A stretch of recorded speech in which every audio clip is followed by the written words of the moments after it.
After 3.5 years of intense meditation, really, my body failed. Sometimes my mind would blame the teacher also, because the teacher was trying to help you actually and push you also up and help you to move further. But I had to go back to Europe myself to see that actually it wasn't a teacher who was pushing me. It was my own mind. In Europe, you're just a beggar. You go to take alms. You're not even a Buddhist nun or anything. Nobody knows. You're just a beggar standing there, a barefoot girl without hair who is hungry. That's all, So that kind of brings you into reality. In Spain, I spent about three months. I spent not even in a cave, on a rock in the mountains. And I was so happy just to see that you can live like that. You don't need anything. It's amazing. Accidentally. You think accidentally? I don't know. But I was very miserable at the time, and I was just searching for something, and I saw this is here and this is available, and I just go for it. I still sincerely believe it is possible to make an end of suffering in this very life.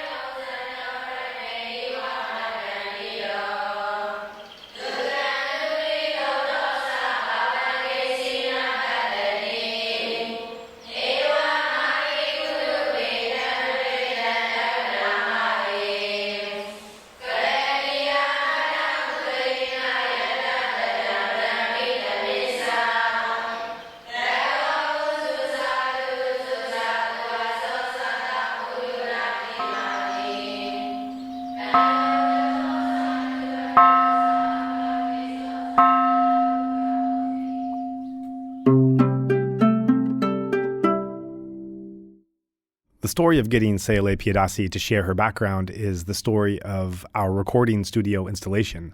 It had taken us some time to get the studio ready, and I waited in anxiety throughout the process as one inspiring Dhamma person after another passed through Yangon, sometimes through our very own home, all without being able to retain their voice before they were off to their next destination. The studio had only been set up a day or two before I happened to run into Sayalay at a funeral, and she immediately agreed to come on our new show. She later commented that her own mother had passed away recently, and she felt that sharing about her progress in the Dhamma for others to hear and benefit from, and then sharing the accumulated merit for doing so with her departed mother, was the one way that she could truly help her now.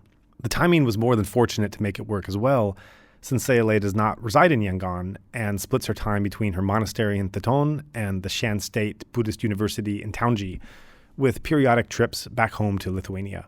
The process of transformation is a key theme that comes about during Sayalay's talk, a topic that should prove helpful and thought-provoking for any yogi on the path.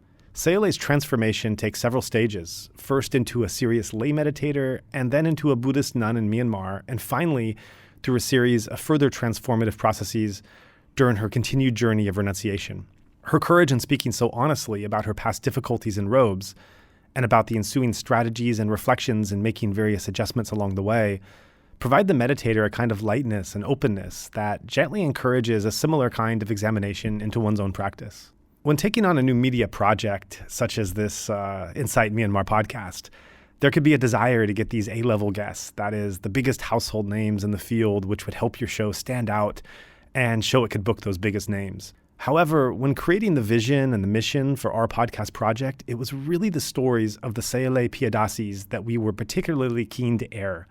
Hearing how a deeply committed meditator navigates the spiritual byways of Burmese Buddhism, largely in secluded practice, is at least as valuable and instructive as speaking with any of the country's leading Sayadas who give Dhamma discourses on TV to an audience of millions. So while the name on this episode may not be immediately recognizable to listeners browsing their podcast directories searching for the next long-form interview to play, we think the content of her talk will stay with you for some time. For now, that's enough for me.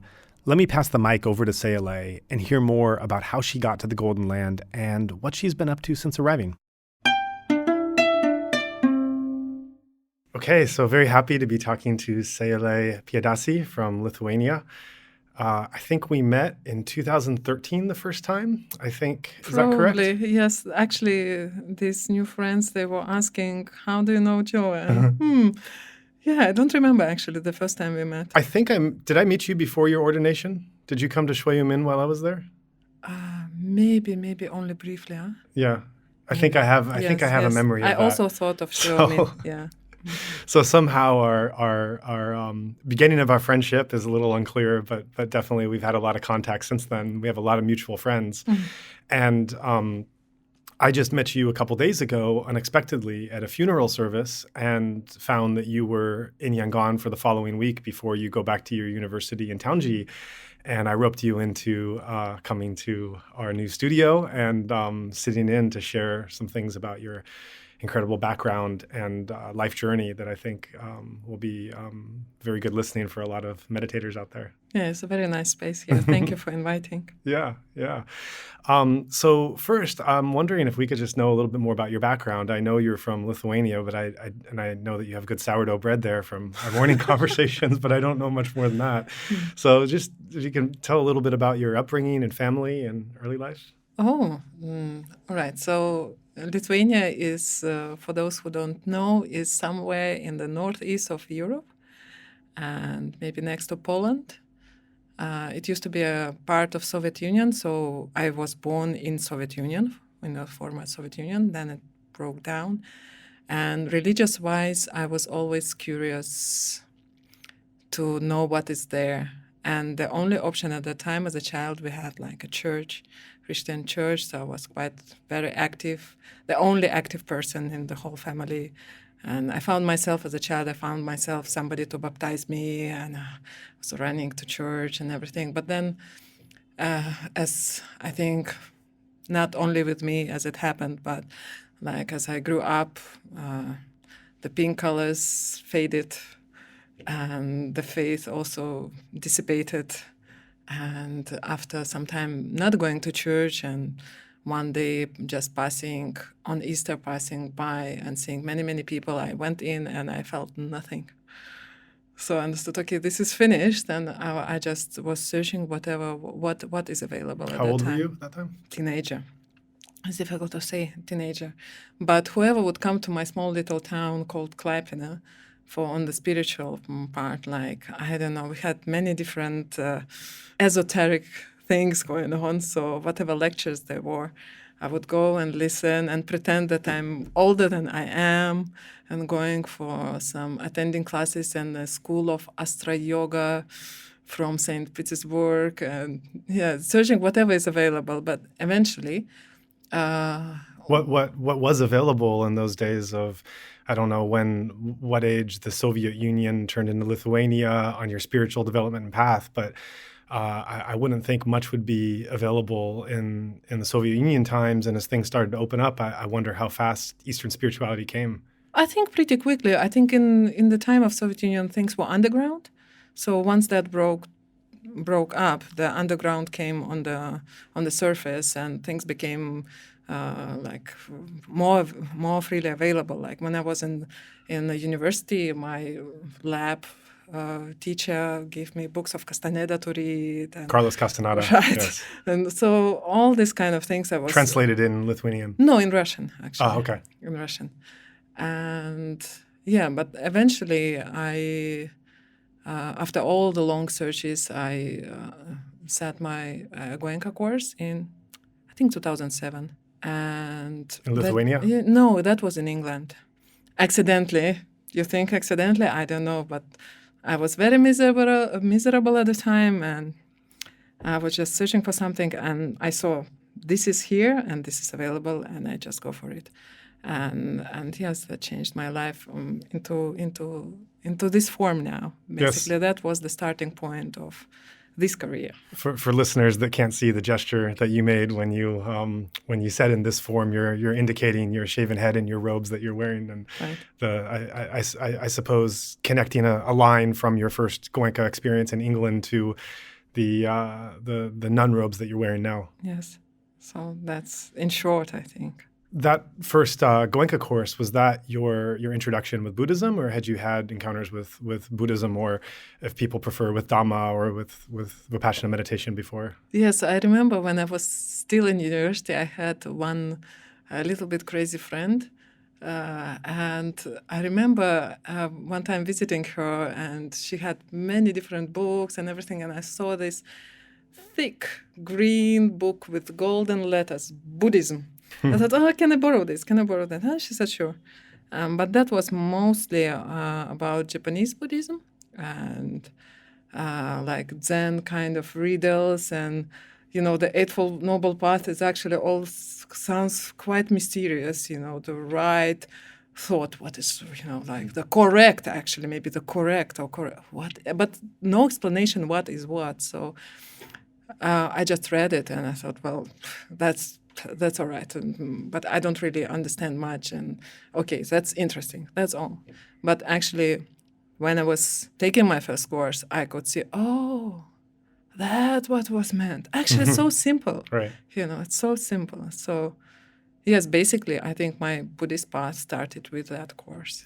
Right. It's funny how some similar influences reach us even from very, very diverse backgrounds, because I also I remember reading some D.T. Suzuki, who was a very famous author about Japanese Buddhism and how much that influenced me. Krishnamurti, Autobiography of a Yogi, and Carlos Castaneda. I read the first Carlos Castaneda before my first Goenka course and was very moved by it. And I was halfway through my second Castaneda when I took my second Goenka course. Mm. And I remember finishing that course and starting to open up the book and just feeling like I'm done. Like this isn't for me anymore. Like this isn't my path. This isn't my practice. I don't mean to be dismissive of the author or people who follow him, but for me at that time in my life, I was what I was learning through the Goenka Vipassana technique was so important and correct for me at that time that these other things that had brought me there started to fade away and to prioritize something else. So it's interesting coming from very different backgrounds. Right, you see. We are all same, but different. I guess there's a couple questions I'd be interested in, and they kind of complement each other. One would be a typical day, which will give an idea of what activities you do and how your day looks. But then I would also be interested in pulling back and looking at like a typical year, because a typical day at one time might be different than a typical day another time. So we might be missing some aspect of your life. So maybe start with one and go with the other. Okay, so actually it's very difficult to give any typical day or any typical year even. If I think back, every year was different in some way or another. But say for the first 3.5 years, it was only meditation. Only meditation. 2013 was when you ordained? Yes, okay. I ordained in 2013. And when you say only meditation, how many hours a day are we talking? How many days a month are we talking? Like every day. Every day, maybe 8-10 hours. It was full-on retreats, continuous. Say not 365 days, okay, because sometimes things happen, you need to go to hospital or whatever. But mostly the vast majority of days were only meditation. And I was lucky to have good teachers, and I was lucky to find a place where I could get good guidance and where a teacher would instruct you and question you the way that you couldn't slacken your meditation. Were these mostly Burmese teachers? Was this all in Myanmar? Yeah, Burmese. So exclusively Burmese teachers? Only Burmese teachers, but speaking in English.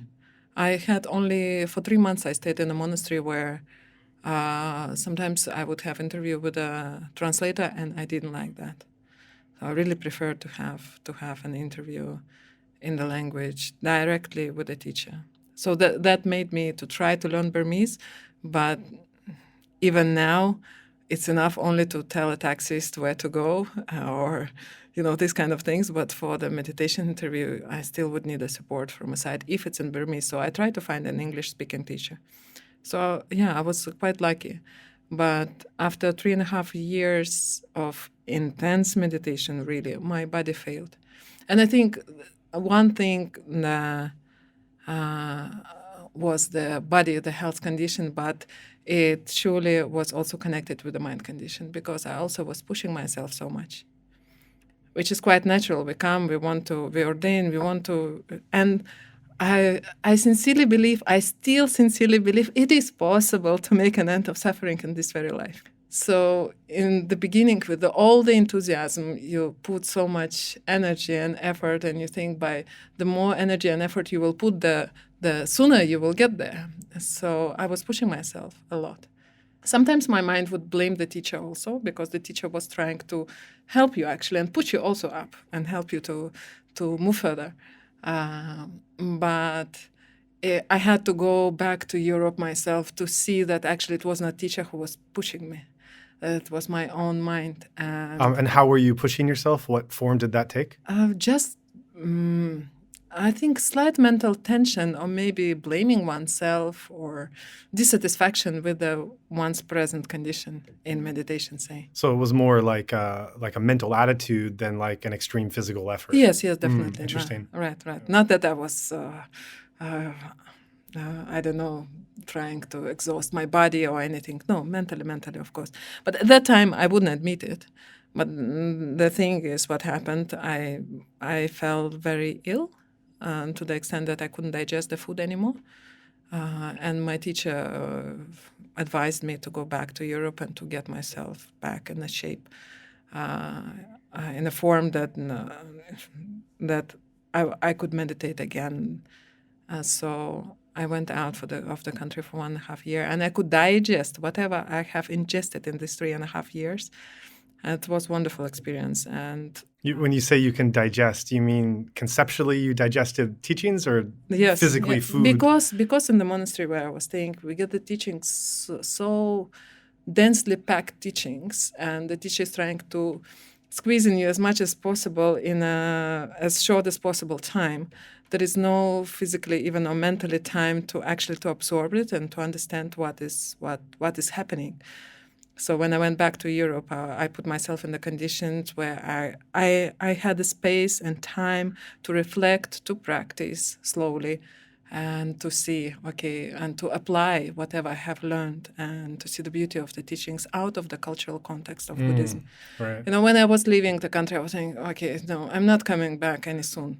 To Myanmar. Yes, I will come back only when I feel like, I want to go back. And yes, 1.5 year later, I felt like, all right, now I really want to go back. And you were in robes in your home country. Yes, of course. And then I was staying in one monastery meditating, and then at that time, I was both meditating and studying. More meditating, but as a time, resting time, was studying, especially Abhidhamma, because Myanmar is an Abhidhamma country. It's not just Vipassana country, it's Abhidhamma country. And I had an excellent teacher who could explain Abhidhamma very clearly and has a very good methodology. And so I was just taking an advantage of that. And then I was called to one university, to join one university. My former Pali teacher, from whom I learned in India when I still was a laywoman, Goenka student. So that teacher joined a newly established university in Taunggyi, and he wrote me an email, why don't I come? I thought, all right, if a teacher is calling, I have to go. So now I'm studying Pali, Sanskrit, Prakrit, academical Buddhist studies, this kind of thing. So now my focus has shifted from meditation into study. So I have 3 intense semesters for 9 weeks. And then between them, I can do what I like. I want to meditate, I can meditate. I want to study more, I can study more. It's all up to me. So I'm quite flexible. Right. I have a lot of freedom. Right. So to go back and kind of track your your spiritual journey and your path from ordination. So you came to Myanmar as a lay woman, primarily a Goenka meditator. Is that correct? Yes. Yeah. Correct,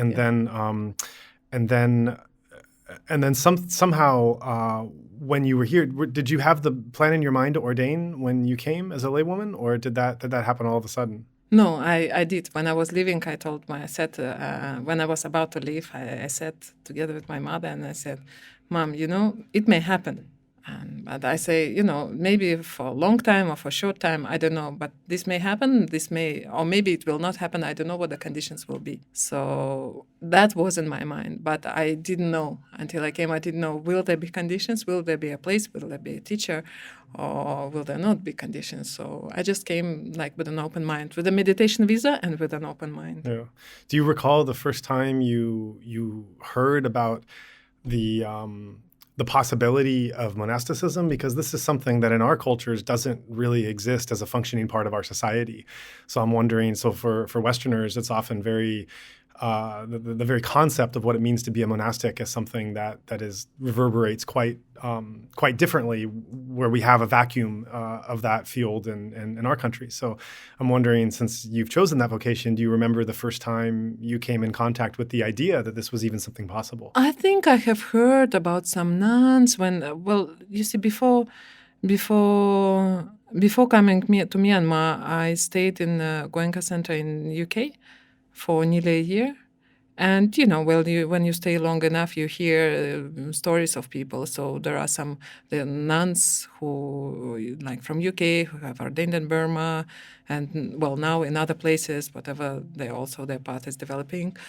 And so you hear that, yes, this is possible. So I think I just heard while staying in the meditation center that nothing concrete, how would it go? You don't have any idea, but when you have an open mind, you just go and see. So how did the idea start to take hold on you? The thing is that the whole my life increasingly was turning around meditation, and I was either sitting a course or serving a course, and from time to time just working a little bit just so that I can sit a course or serve a course. So mostly I was involved in that and working just on the side. And then I thought, maybe I can do full time. Why do I have to go up and down, up and down? You go and meditate, and then, you go out again. And it's kind of swinging back and forth. I just thought maybe I just want to immerse myself fully. Mm-hmm. Right. And so then when you came to Myanmar, how did, as you started getting closer to that ordination, what was the mental process and that attraction? Oh, very easy, actually, very simple. One thing, first I went to, after sitting a long course here, I went to, my first monastery to which I went was Shwe Min. The choice was very simple, actually. My friend chose for me. She said, I ordained together with another friend. And at that time, she went to some retreat. And she said, while I'm in retreat, you better go there. And you wait for me. I will come and pick you up. And then we see what we are doing. And she actually said to me, this same as Goenka, same. Don't worry, it's more or less same. So no problem, you just go there and wait for me. So I sincerely believing it's same as Goenka. I just went there, And when I arrived, I understand, they give me books, you have to read before you meditate. Where was and this? How to meditate. Shwe Min, okay. Right, so I'm reading, that's not completely same. It's a little bit something up. But okay, I'm here.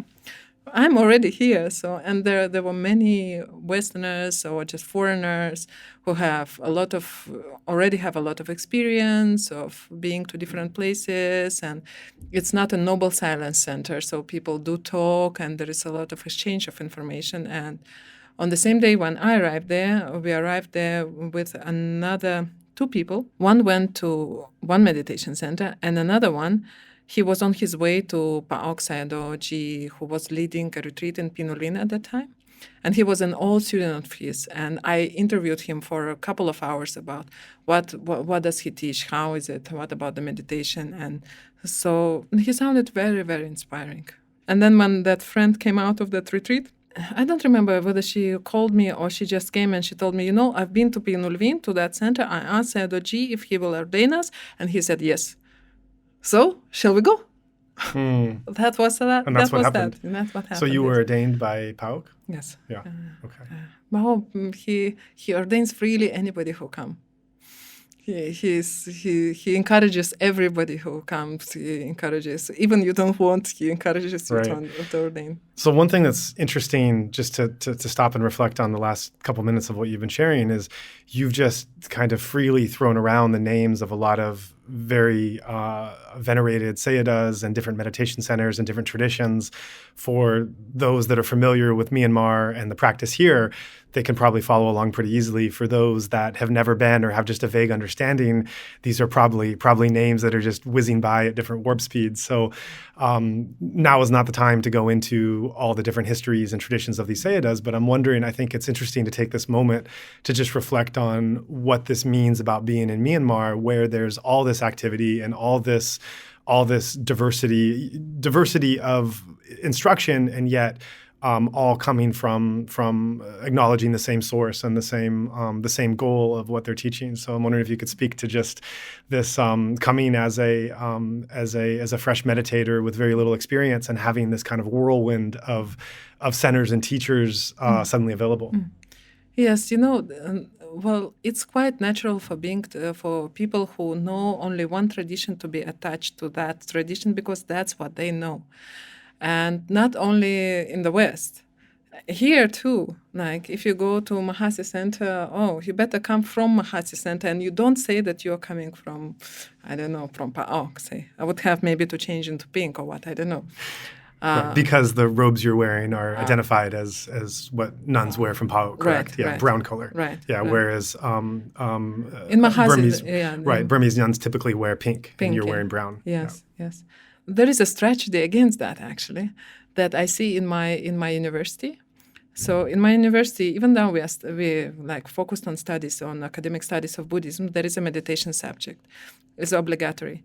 And not just theoretical studies of the theory of meditation, of Theravada meditation, maybe not only Theravada, I don't know.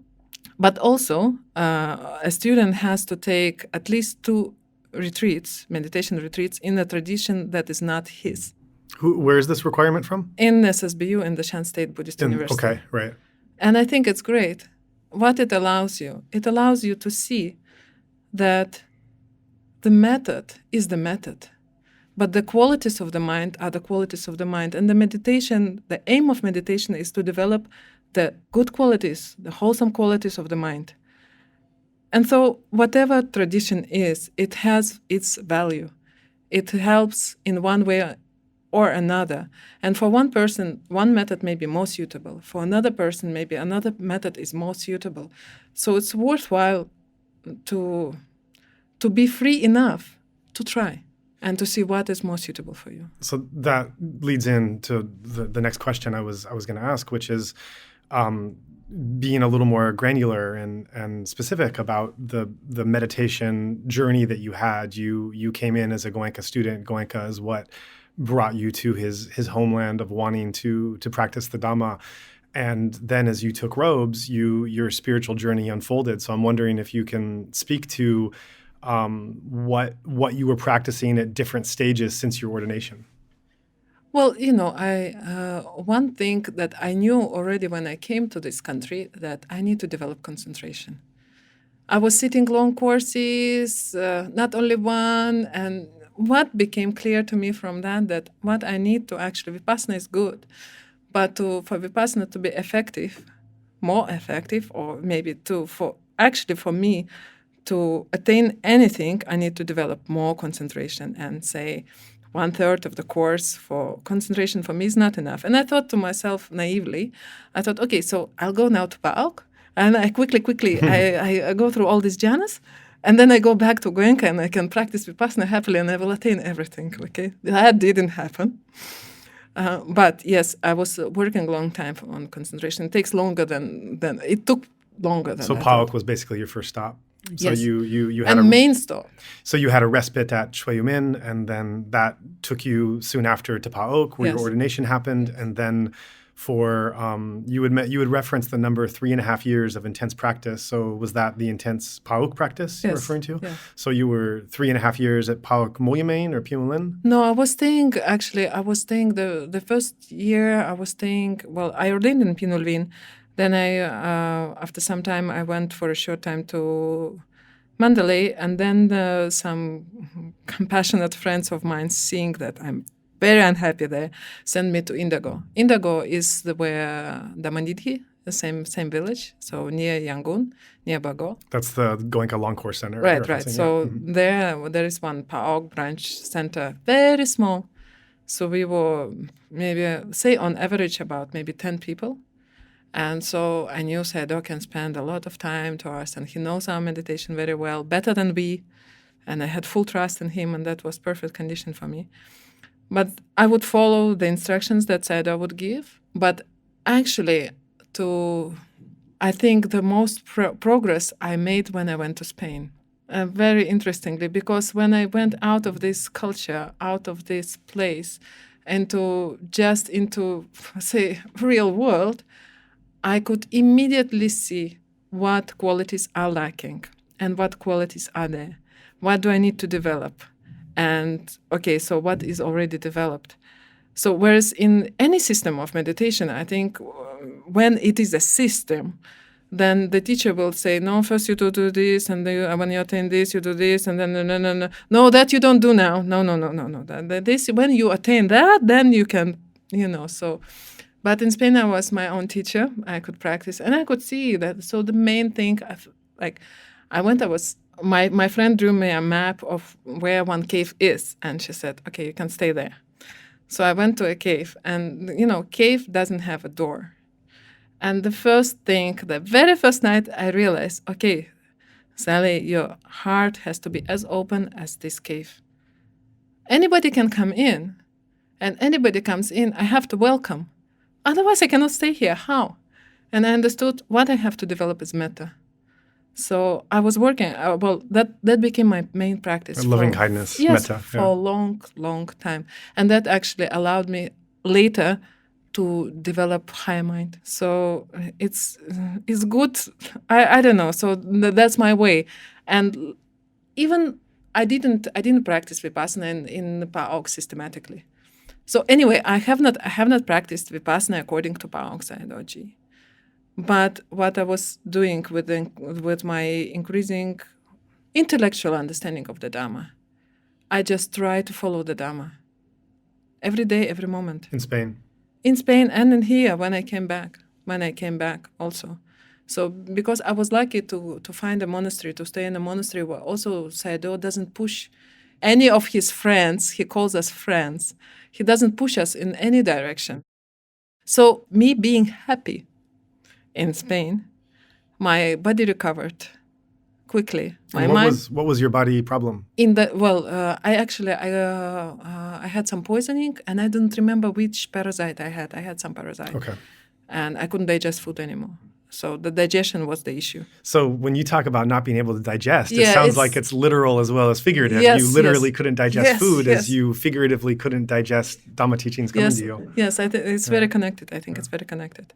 And I think the parasite was just like a manifestation of, of what had to happen anyway. So after having digested the Dhamma, or having become healthy again, mentally and bodily, I decided to come back to Burma because it's even how good it is, how good it was to stay in Spain. It is still not a Buddhist country, and I just felt a need for a supportive monastic community, which was lacking there. And so, I came back. In what year? I think 2017. And then where did your spiritual journey pick up at that time? I went to one monastery recommended by a friend, and it's not a meditation center. Even it's called Yeta, it's not a meditation center, and it's not a study center. It's a monastery where Sayadaw supports anybody who is sincere in his Dhamma practice. If you want to study, you can study. If you want to meditate, you meditate. He just supports you physically, and he can give you instructions in meditations if you ask him. If you don't ask, and you're happy with what you're doing, he will support. So, and he's very flexible. He's trained in PAOK method, but he's very flexible. So he allowed me to practice whatever I wanted to practice, and if I needed support for instructions, and he would give instructions. He taught me Abhidhamma and many things. So, but my main undertaking at that time was just to follow the Dhamma. And so what does that mean in practical terms? Like from 2000, and to clarify, from 2017 until just recently when you enrolled in Shan State Buddhist University, you were mainly based at this monastery? Yes. And how would you describe the form your practice took in those years? I was mainly meditating. Meditating in what style? It depended on my mind, really. It depended on my mind. Can you give some examples? Well, for example, I like very much, if I need concentration, I like to practice light kasina. So, and which is, can you explain briefly? Light kasina? Light kasina, yeah. Oh, you just focus on light. You focus your mind on a concept of light, and then the mind becomes very bright, and you're just knowing the brightness. And this was one of the 40 techniques given by the Buddha, is that correct? Oh, well, you want to be precise? Oh. Actually, yes, it's in the 40 subjects listed in Visuddhimagga, let's say so, given by the Buddha. I don't know. Well, we find the Buddha says that to focus on the perception of light if you feel sleepy. So we see this, but there is no list anywhere in the suttas of 40 meditation subjects, and even in other sources, or even in the commentaries, we see the list of 38, and light kasina is not there. But it's a very good object. For me, it's a very happy object. So what I know now. So for meditation to be successful, the mind has to be happy with what he's knowing, with the object. If we are bored with our anapana, but we are pushing it again and again to the breath, it's not very effective, really. Our mind has to be happy with what it is knowing. So that's one example of like a form your meditation takes depending on the state that you're aware of. What would be other examples of the form that it takes these past couple of years? Right. So the same mettā. Mettā. Yeah. The same mettā. Loving kindness. Right. Or on the vipassana side, sometimes when if the mind is just naturally becoming aware of the change. Whatever change, I'm not restricting myself to an object of what is changing, because everything is changing. So whatever it can know, whatever, or if it's naturally seeing the cause and effect, I just allow things to happen naturally, really. Because with the concentration, things become obvious, and which things is not for me to choose. And there are sometimes I had really, really intense experiences just because the mind becomes very, very sharp, but you still live in a community, and it's not, say, a formal course where everybody's silent and walking. Things do happen, and with this concentrated mind, when some things, shocking things may happen, then it can trigger a real process. Can you give an example? Oh, I don't want to go into details, really, because it can be very painful also. Sure. But, through pain we learn the most. And I'm not talking about physical pain. Though it comes together, it can come together. It sounds like generally you're referring to like triggering of trauma. Like this. But we have many, many methods of how to work with that. And when we live in the community, say I have other nuns friends who can give me support, or the teacher. Now, in such cases, maybe I would feel more confident to talk to a female practitioner in this way. But then, very, very unexpectedly, on my personal journey, the deepest seeing of reality for me happened in the university. The Shan State Buddhist University? When studying. Yeah. Can you give an example of that? Or it's also very... difficult to do? It's very, how to say, it will go... I will not go into details, but sure. The studies make the mind also concentrated, very concentrated, especially when very intense, and still things are happening, just as I said now and previously in the monastery, but maybe more things are happening.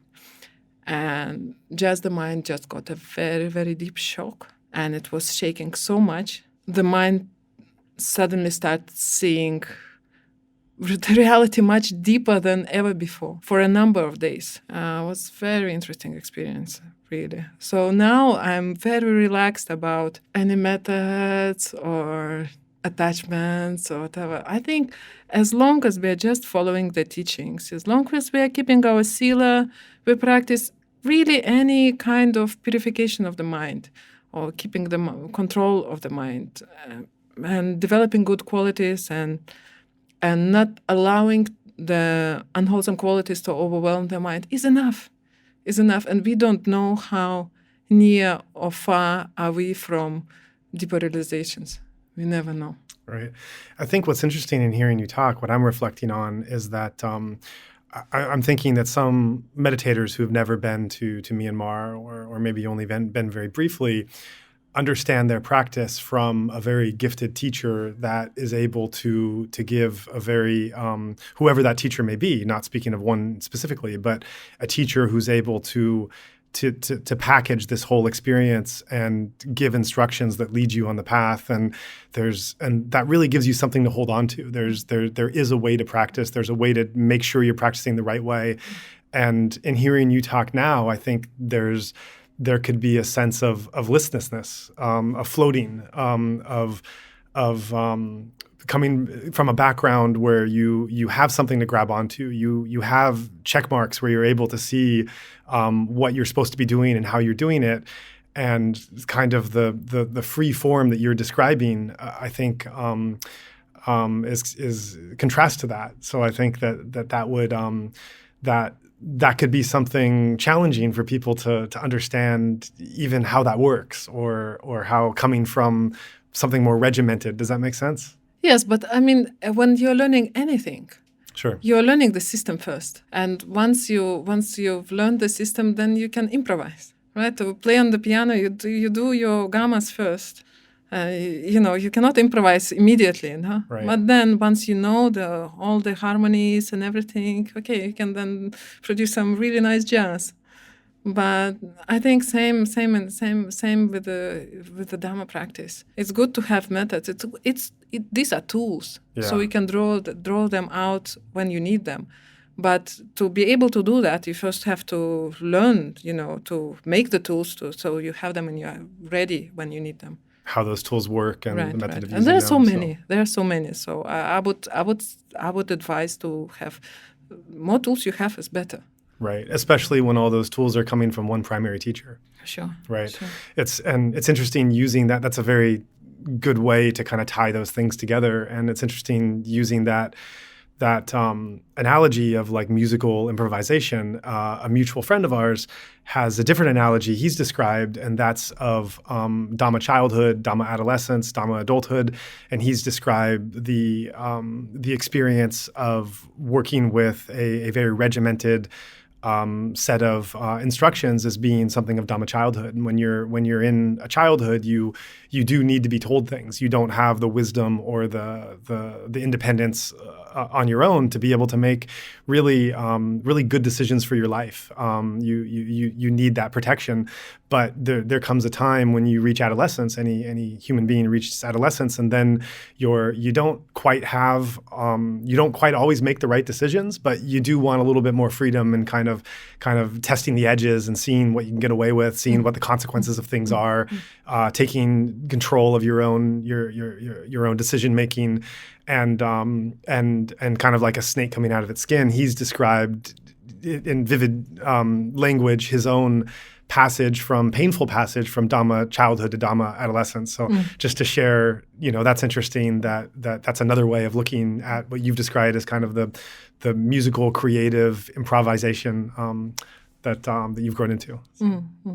And Dhamma is beautiful, and we can bring that beauty in our life not by just playing gammas, but when we really become skillful to I don't know, to see the beauty and everywhere, in any form, not just do, re, mi, fa, sol. Do you come from a musical background? No. Okay. No, I don't know why it comes to my mind now. No. Right. Taking on the decision to wear the robes and be a monastic, how has that affected your practice different from being a normal lay meditator? You don't have to do the things that lay people do. like going and seeing this and that, and how to spend my weekend and this party or that, all that. You don't have to distract yourself, which I felt previously. I felt obliged myself that well, it's weekend, you should do something, maybe. Nothing like that. You can just meditate and meditate and meditate, or study, whatever. No need to think about anything else, really. Right. Yeah.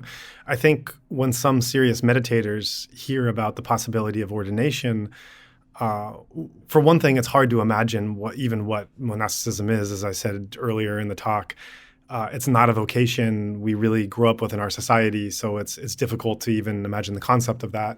But when someone serious on the path of meditation starts to contemplate being a monastic, it's hard to imagine that experience as anything other than, so it's basically a meditation course every day of my life. It's basically just what I do on a meditation course, I'm just going to do every day. That's all there is to life. Well, I've thought that initially when I ordained, maybe the first 7 months or something, they were like this for me. And then because I was moving to another monastery, there's some distraction and new places and everything. But that what was taking place in the beginning. But that's, of course, not all. One thing on the course, like on a Goenka course, your noble silence, and you cut off everything, and in a meditation center or in a monastery, you can do, it's up to you.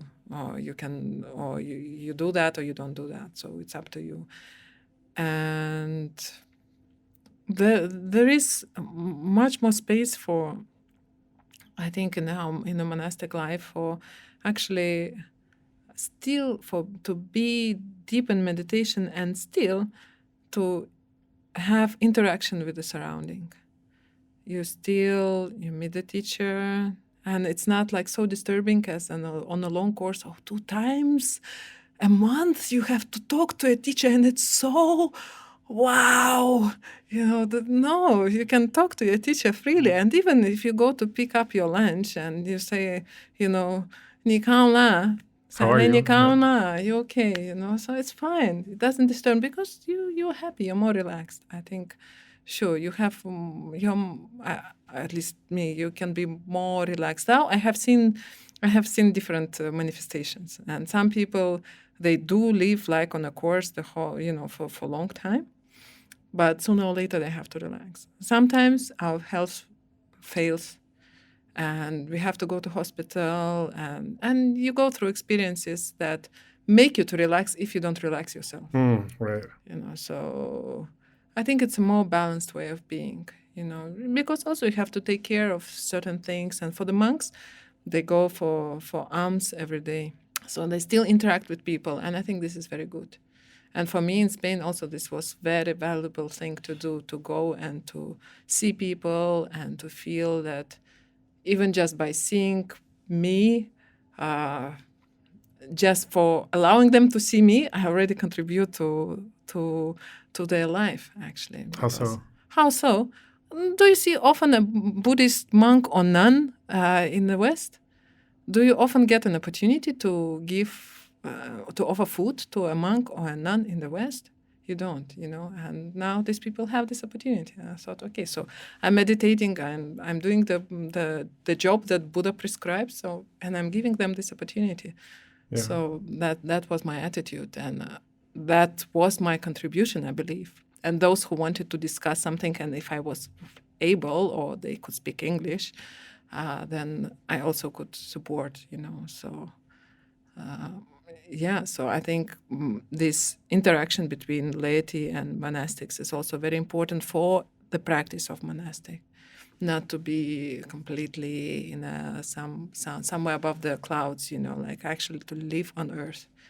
Yeah, that's what monastic life gives. Right. And how about your family's reaction to your ordination? My mother thought that this is another crazy thing she's doing. I think she thought that it will not last long. Maybe after some time I will come back, but then she passed away before I came back. So I'm sorry. No, that's all right. That happened. And when I went for the funerals to of my mother, I talked to my father and I explained him in details how I live, what I'm doing, and how is my life. Because before, when my mother was there, I would talk to my mother mainly, and my mother would talk to the father somehow. We didn't have really direct contact. That was one. Another thing, my mother didn't want really to hear the details. She accepted, okay, she's a nun. Okay, she's like bald and wearing funny clothes, but never mind, she's my daughter. But all the other details, I don't want to know. Keep for yourself, okay? We accept you as it is, but I don't want to know much. But my father is very open, really, and I was so surprised. And he said, you can live like this? If I could, I would also. Are they practicing Christians or? No, they don't have any religion, as is quite common among that part of the world. But I taught my father Anapana, and he practiced, and he practiced just for a short while, and he told me, it works. I said, of course, like, what do you think? Am I crazy? I'm doing this for so many years, of course it works. Well, unfortunately, he doesn't practice now. Yeah.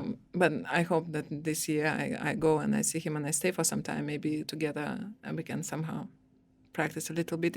I think if he feels more value to it, then maybe he can be motivated, even just 10 minutes or 15 minutes a day. Has he visited here? No. Maybe with the time, I don't know. Right. It can be monastic. Living as a monastic in this country can often be very austere and very rural. And another mutual friend we have, a monk from Europe, I think it was his mother that came to visit him, and I heard she was brought to where he lives, the forest kuti where he lives, and she broke down in tears.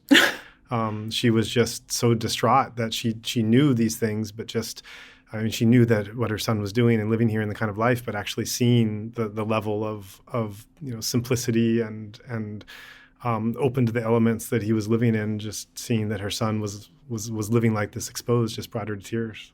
Wow. Yeah, people don't understand really. In Spain, I spent about 3 months. I spent not even in a cave, on a rock in the mountains. And I was so happy just to see that you can live like that. You don't need anything. It's amazing. Nature doesn't do anything to you. You can live so in harmony and so simple. It just brings happiness to the mind. So, the simplicity, the more simple conditions, I think the happier the mind can be if of course you're contented. If you're contented, if you're not, whatever conditions will be, you will not be contented. I don't see a purpose of really living in a very rich environment and much comfort. We search for liberation from the suffering because we see the suffering. If we don't have any dukkha and we don't see it, then there is no need to do anything.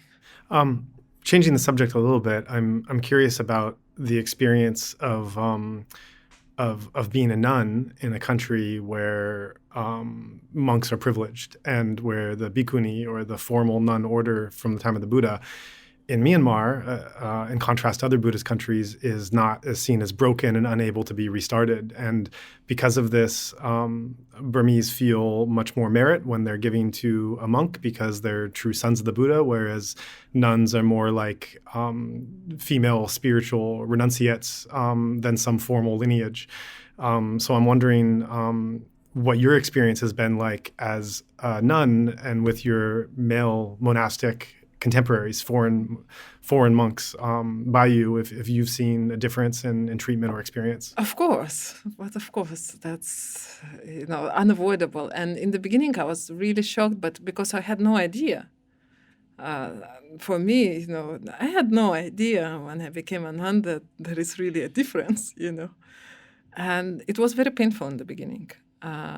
But no choice, you have to accept, and because I value the Dhamma that I get here, I accept. Now it's like this. Nevertheless, I see many changes also here, and just recently I saw some pictures of Indian house I don't know whether it's like from embassy or whatever, some many Indian women and men making offering to nuns, some Paok nuns and from some Do Nyanachari, I don't know if you know the like study center nuns, so the brown nuns, pink nuns, they had them all instead of monks, and they made offerings and they were preaching and they offered food also. So all, but they had nuns instead of monks, and I felt so happy for them. So you were saying that you said something just now about how you had to accept that that it was painful, but there were these Dhamma teachings, and to access these Dhamma teachings, you just had to accept. I'm wondering, what did you have to accept, more specifically? That sometimes we are treated like lay people. Can you give an example? Especially for ceremonies. In the ceremonies, we are put together with lay people. You're talking about the physical seating? Yeah. Right. And there's very orchestrated religious formal offering to monks of a very grand procedure and lots of very specific protocols. And it seems there's not that for nuns. Yeah, exactly. And then you're like thinking, and sometimes Myanmar men, they will sit in front of you because you're a woman. Myanmar layman, how do you feel about that? But then you just practice your vipassana, it's okay. So thank you. Yeah. Especially in Shan State, that was also quite shocking. For the men feel superior to women. Men, lay people, they tend to sit after bhikkhus, and sayalays are put after. Or the donors will be first and then sayalays. So I think that's quite inappropriate to me. Right. And anyway, I just hope maybe at some point things will change or what. But I'm really, I don't want to spend my energy to try to change anything, because these kind of changes have to come from inside. And we cannot, as a foreigner, I cannot come and tell them, oh, this is wrong, it shouldn't be like this, you should do like this. So this is why I was really happy to see these Myanmar nuns performing the role of monks, really. And also, they have to learn themselves, because sometimes I feel that Myanmar nuns being so humble and so they keep themselves, I don't think they even understand their own value. So that if some layperson wants to treat them better or wants them to do something that monks usually do, they don't know how. So that's also a problem. Right. Given the current situation, do you think that something needs to happen going forward, that there needs to be some kind of initiative, or do you think it's like in an outer physical way, or do you think this is all an inner issue that men, women, lays, foreigners have to somehow do their own inner work? I think the issue is quite complex. It's really sometimes they tend to blame monks, for example, in the situation, but I don't think this is monks. This is the whole culture. And many times I have seen monks really they appreciate you as much as they appreciate nuns as much as they appreciate monks. But the lay people, they have this conditioned perception from childhood. And how can that change? I don't know. That's the question. Yeah. So what do you do with it? Do you use the word initially, accept? You just accept. So is that your basic practice? You a lay person sits in front of you, enters a hall. All the lay people enter the hall or the cafeteria before the nuns. Actually, there's not much you can do in that situation. If a stream of lay people are going in, you certainly can't edge your way in front of them. Perhaps you could talk to management, or you could take a higher level approach. But then you're getting involved in a whole sort of societal and bigger conversation that maybe you wanted to get out of when you ordained in the first place. Yes, but what the one thing that was very liberating for me is, again, going to Europe. Because in Europe, you're just a beggar. You go to take alms, you're not even a Buddhist nun or anything, nobody knows. You're just a beggar standing there, a barefoot girl without hair who is hungry. That's all, So that kind of brings you into reality. This is reality, you are a beggar. So to imagine that you are higher than even a layperson, actually not.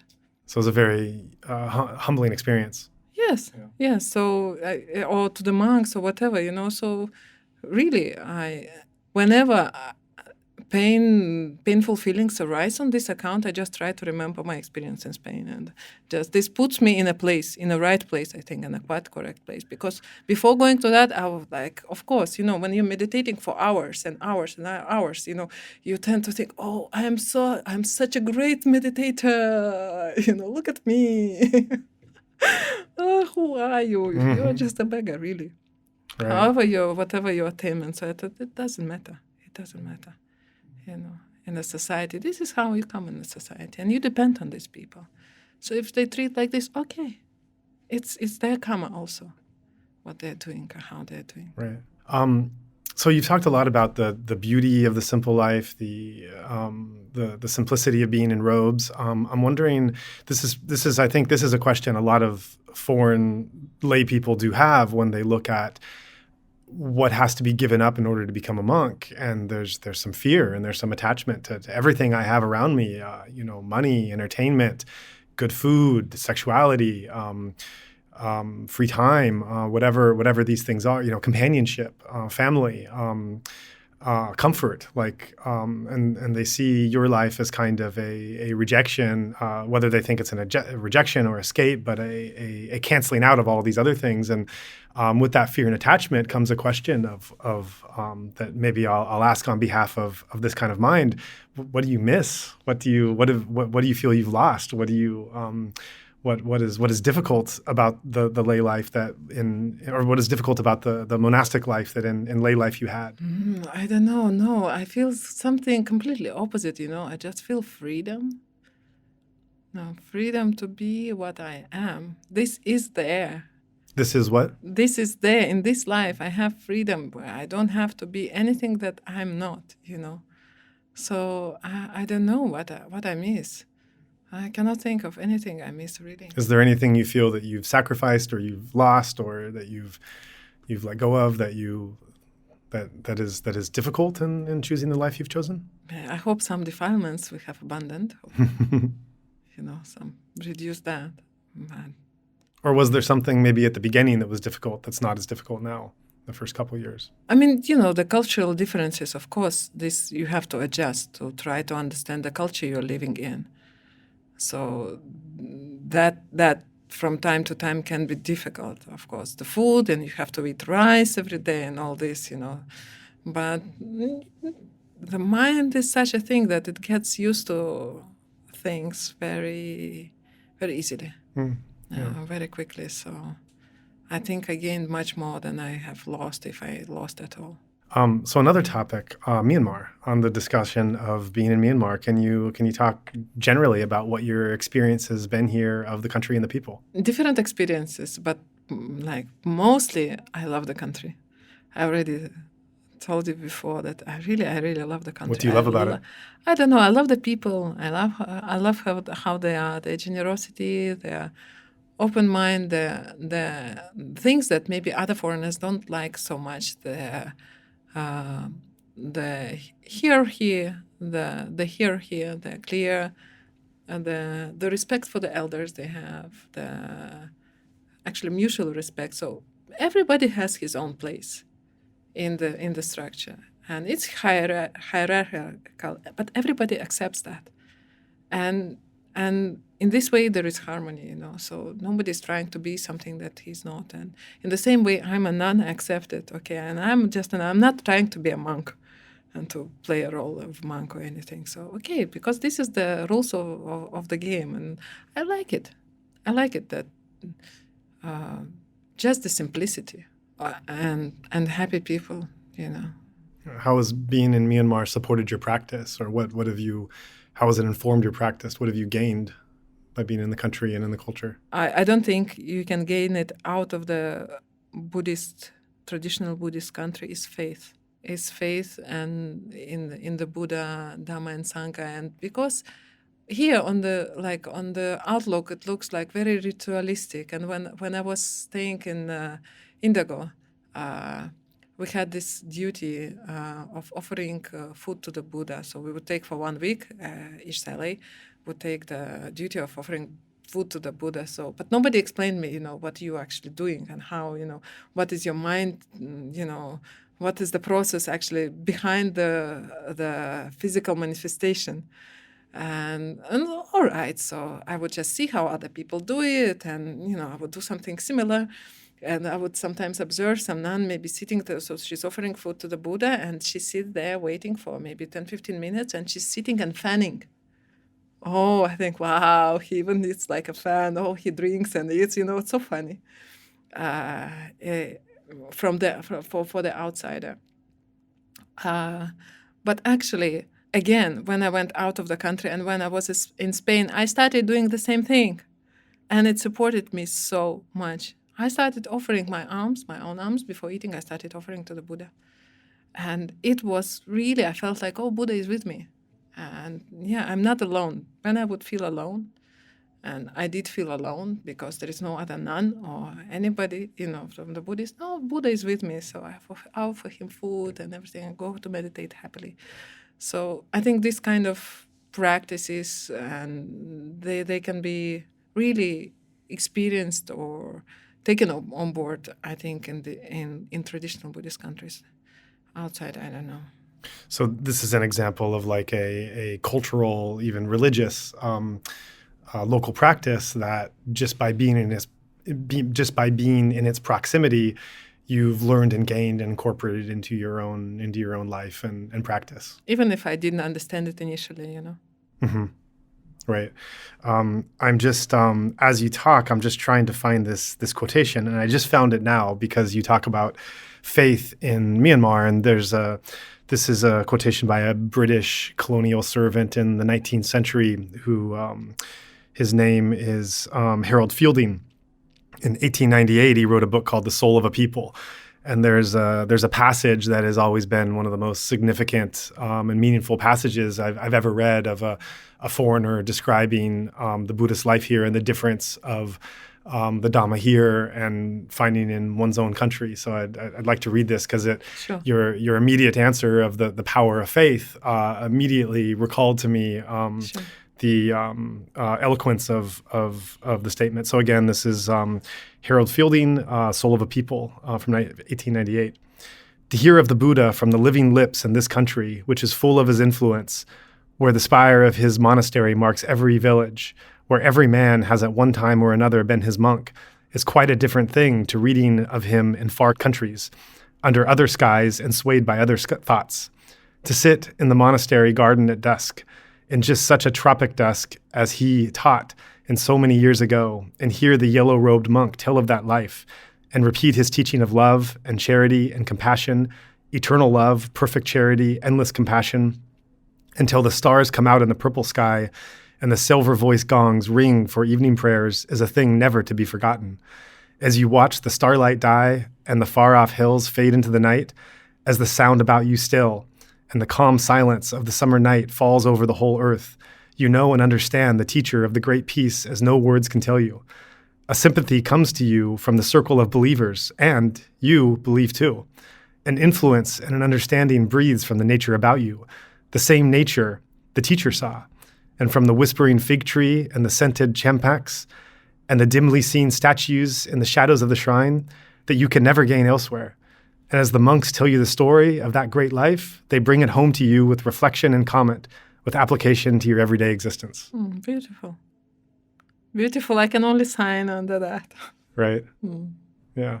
So do you have any sense of how long you will stay here? I don't know. But now with my mother having passed away, I may have to go sooner or later and stay with my father or something. I don't know. The future is very uncertain, but that only encourages me to make use of the time that while I'm here, while I'm still here. Yes. Do you plan to stay on in robes for your life, or is that? Well, unless circumstances push me to disrobe, no, I'm very contented. It's difficult for me to imagine to change. Of course, you never know. We have common friends who do change, who have changed. But that is also a very difficult process for people. So I'm not sure if I want to go there. Right. On the other side, is there anything about being in Myanmar that's difficult or that's frustrating or that you have a hard time with? It can be, sometimes can be, like anywhere. Many things actually that we can be dissatisfied about. But since I have moved to Shan State, somehow my mind has relaxed about many things. And when did you move to Shan State? In May, last year, May. So before that, because you have a certain level of noise all the time, or whatever, and you think noise, the pollution, the oil in the food, and so many things we can complain about. But now somehow, because I'm not all the time in the noise and not all the time have to eat very unhealthy food, so somehow my mind is very relaxed about that. Right. Yeah. Lastly, I just want to know about your recent experience going to Shan State University, and also before that, you were involved quite a bit on a Pali translation project. Is that correct? Well, I have translated some my favorite things maybe from Pali to Lithuanian, because in Lithuania really we don't have any Theravada, anything of Theravada at all. We have Goenka courses, and I think they have already the trust has already purchased the land. And there are plans to build a center in the long run and all that. But, the Goenka meditation thing is one thing, and Theravada Buddhism is not completely same thing. So we have nothing of Theravada Buddhism, let's say so. So I have written some articles in Lithuanian and some...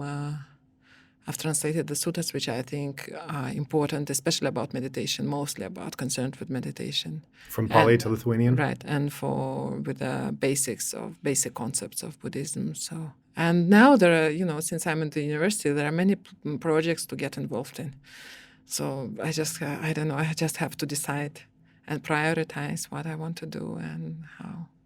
Yes, because luckily the Lithuanian language is very close to Sanskrit and Pali, and it's quite not so difficult for us to learn. Interesting. The Lithuanian language is not so far from Pali and Sanskrit? Yeah. How closer is that? to Sanskrit because we have we have these sounds that Pali doesn't have.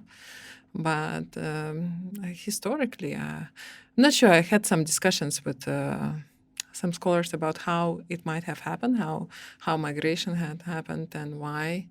But the thing is that especially Lithuanians, they're so... we are very few, and people are they're clinging to, holding on to the language. It's like their maybe national identity. And we have like a government commission for protecting the language, and you should only use this and that and everything. So they try to prevent the changes as much as possible. So, and that I think that might be one of the reasons why we're quite close, especially like in grammatical structures. Grammatical roots, of course, we all Indo-European languages, we have similar roots to Sanskrit and Pali words, but... Right. And were you involved, refresh my memory because I'm not quite remembering this full story, but there was some library in, was it in Monastic that, with some very rare Pali textbooks that... Well, there is right. So next to I'm not involved. I went only to see all this beauty. Okay. And yes, there is one library of manuscripts in Taton. It's not very old. It was established in the beginning of 20th century, but the texts that are copied, some are really rare and good, like in a quality. The manuscripts are manuscripts. It's just a beautiful place to go and see. So if anybody's in Myanmar and you go to Monastic, you go to Taton by the entry to the mettā pagoda. On the left-hand side, there is, I think Sadama Jyoti. I don't remember the name of the monastery actually, but it's just where the stairs start. On the left side, there is a monastery, Pariyati monastery. There are maybe about 70 novices or something, and they have Pitaka Dike. So they have a Tipitaka library, and you can ask somebody to show you, so they can take you and the manuscripts they kept in a like colonial cupboards, and the ceiling is golden, all well gilded, and the cupboards also as well, and it's all so beautiful. This library has been digitalized. There was a project from Japan with a collaboration of different scholars from all over the world, including my current Pali teacher, and it's available actually online. So if anybody's into manuscripts, you can read as much as you like. Yeah, it's very interesting. So it sounds like for the next volume of the Meditator's Guide, another entry to it, there's all these kind of precious places just no one knows about that even in today's version of the internet, even looking online, it's very, very, very hard to get access of anything like this. So just mentioning it briefly in a podcast, someone maybe getting inspired to want to go, and then maybe someday we write a little bit more so people can find it more easily. So on the subject of study, which is what you're currently doing at the Shan State Buddhist University, actually, first, maybe you can talk about the origin of the Shan State Buddhist University, because it's a very new venture, correct? Right. We are only second year. It's functioning only the second year. Actually, the founder is Sayadaw Dhammasami. So he's a rector, Sayadaw, and he in Myanmar he's rather known by another name, Oxford Sayadaw, because he's after getting his traditional monastic education, he went to Oxford actually and got his PhD from there.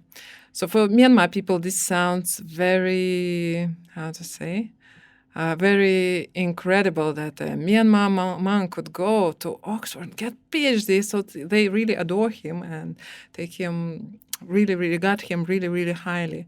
And so he had this idea that Myanmar traditional education, monastic education, it has a lot of knowledge, but what it lacks is the methods of analyzing and investigating analyzing the information that is there. Generally, there is no skill of critical or analytical thinking in the monks. They just learn. Mostly they're just learning text by heart, and this is how they pass their exams. And so he established this place in order to bring together the traditional monastic education and the Western approach to Buddhist studies. And so the scholars from the West and the local monks, they can meet and they can exchange.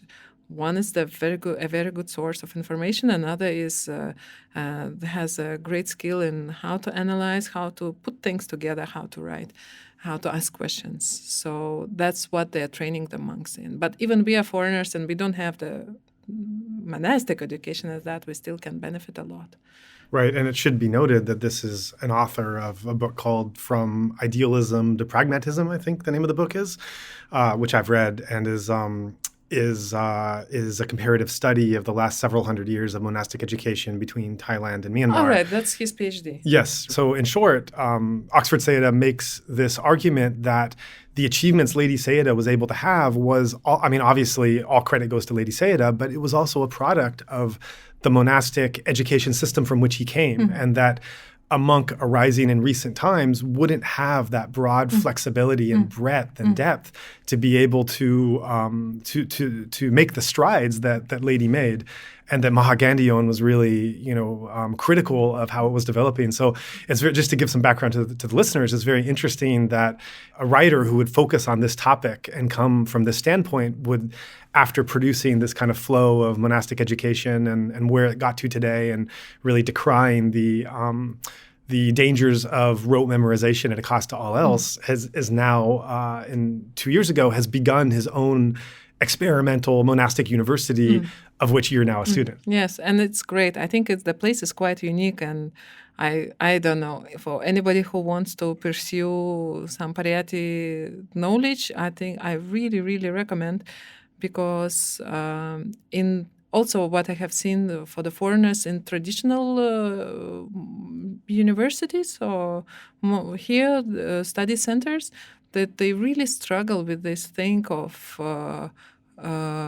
memorization by heart only, and simplifying things and going only by tradition and learning like so many things that are irrelevant really for us on the path to liberation. So there I think you're free from that. You're free from that. And he has really good stuff with a high level of education mostly from UK, and not only, and they have all their degrees and articles and everything. So really, really good teachers. So. And how many students? We are now really small. But now there is only PhD and MA program. So we are about 30, maybe 30 plus. I think 30 plus. So it's very like family-like, which I love. Foreigner Burmese? What's the? Yeah. Foreigner Burmese. Yeah. I don't know the proportion. In English instruction? Yes, in English. Very good English. You have to pass your TOEFL or IELTS if you want to join. So they put like good standard for English. It's because also one thing what like foreigners struggle here when they join other universities, that the medium is supposed to be English, but the teacher is hardly speaking English, so they cannot understand what the teacher is speaking. So. Right. So that's not the case in that university. So. And how is Taunggyi? I love it. It's cool. Literally, it's nice weather, lovely people, very clean food, and mountains. I love mountains. So yeah, it's wonderful. No, Taunggyi literally means big hill, big mountain. Right. So just one last question about study. So. We've been kind of taking a Myanmar-centric view of the of monastic education and the role of study for Western listeners. Coming from this, many people that are interested in meditation and the Buddhist teachings come primarily from a practice-oriented viewpoint. There's a real drive to hear that message in terms of just practice. This is what's going to allow for the escape of suffering. Obviously, that's what brought you here, and that's what marked your for several years. And as you've talked about earlier, your transition into seeing the value of study, and you've mentioned even the insights into reality in the mind that you've had from study alone, what that's brought you. So I'm wondering if you could speak to a little bit about your transformation into seeing that value of study and what that value is. Well, one thing when I read directly Pali text, then to me it sounds like the Buddha or whatever his disciples are speaking to me. So that alone is already so inspiring. So one thing is inspiration. Another thing is whatever method of meditation or practice you learn from a teacher, you just learn the way the teacher will describe how he went, what he practiced. But he didn't practice all, because we don't have to practice all. He will just describe his own way. But the ways are so many. And when we are familiar with the teachings more and more, we can judge really for ourselves where we are. We can rely more on the source rather than on some personality. I think maybe for Myanmar, that's not a problem, really. They have so much faith that anything the teacher says is, they will say yes. But for a foreigner, it's not. I think it's not the case. And we want to have the authority of the teachings. There are so many interpretations, again, even in the West, for the same topic, on the same topic, there will be so many opinions, and so, that means that, or whatever. That's not. Everybody will have. They either will come from their own experience, or I have seen also, which the impression that I get, some people give some weird explanation of just, I think, quite clear doctrinal points, just in order to give a different explanation, and maybe to be original in something. But I don't think there should be much originality. It's already more than 2,000 years old, the teaching. And for me, what has the really, really great value here is that I have an access to the traditional explanation of the teachings. How the Theravada interprets this or that, Then, of course, for myself, I can decide, well, yes or no, or whatever. But because people are sticking to this traditional explanation, maybe on the way other people will be, saying, oh, maybe like this, or like this, but it will not deviate too far. You cannot go too far because they stick to the traditional explanation, and nobody is really following or extrapolating on some alternative. You can have alternative, but you don't focus too much that it goes into some other realm. I don't know. So I just have a lot of trust into the teachings which we get from the scriptures. So if one can read directly, then we can clarify many doubts, I think. So study has helped your own practice, would you say? Sure. Yeah. Sure. Also, not to be attached just to one view or this view or that explanation or whatever. It just makes the things broader. You see, Buddha taught so many people in so many different ways. So it just gives you freedom in your understanding of Dhamma, but keeps it within the Dhamma. Great. Well, thank you very much for your time. Thank you. Thank you for having me here. Yeah, it was wonderful.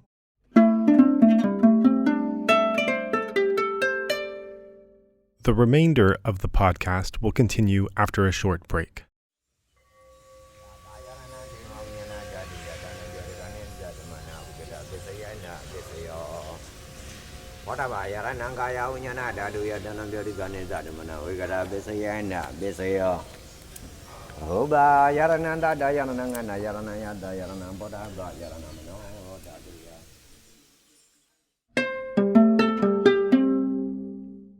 This podcast is made by Dhamma practitioners for Dhamma practitioners. Let me take a moment to tell you about our team, who all bring technical skills along with their dedication to the Dhamma to this work. One sound engineer, Martin Combs, is a composer and producer living in the Netherlands. The other, Taunggyi, is a local Burmese sound engineer who also helped us set up our recording studio. Zach Hessler is a former forest monk who lived in Myanmar that helps with content, and Ken Pransky uses his considerable skills in editing to help with our scripted content.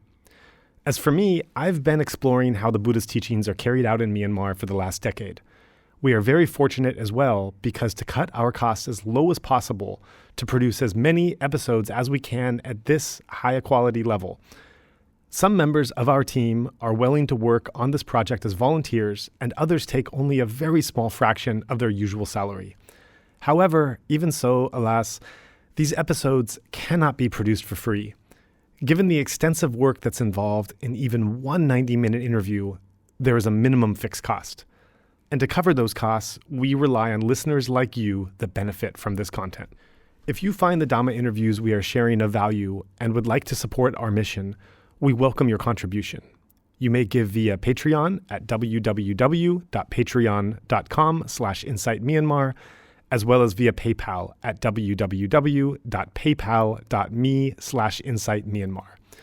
In both cases, that's Insight Myanmar one word, INSIGHTMYANMAR. If you are in Myanmar and would like to give a cash donation, please feel free to get in touch with us. I hope you enjoyed the interview with Sayalay Piyadassii as much as I did.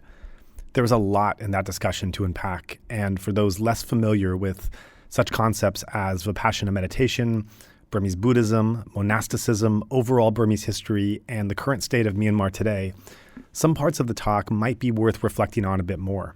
For that reason, I'm going to connect with my good Dhamma friend Zach Hessler and share some thoughts about the discussion you just heard. Zach has quite a bit of experience in the Golden Land, from intensive meditation retreats and pilgrimages to work assignments, and for 3 years as a forest monk here.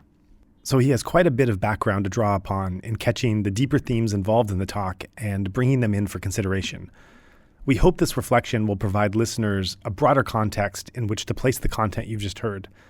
Zach is currently living in rural Thailand, and we'll just give a quick Skype call now to check in with him.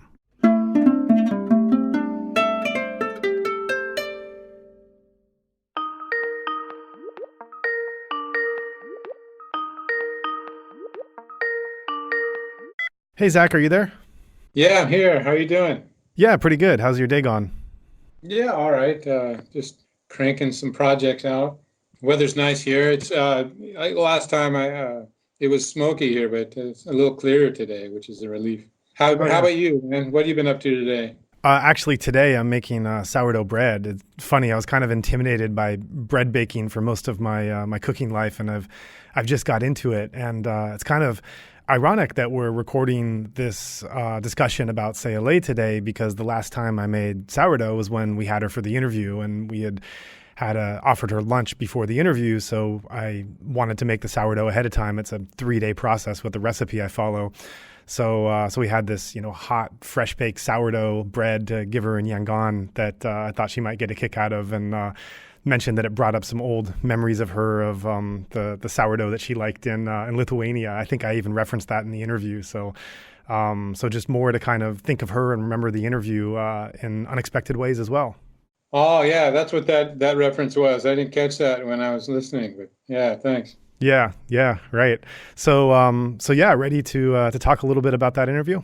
Yeah. Yeah, so, one of the things that struck me when I heard it was just hearing like the shape of her journey, like as mentioned on the interview, there's this sense that renunciation can mean just doing the same thing over and over. It's almost a kind of boredom.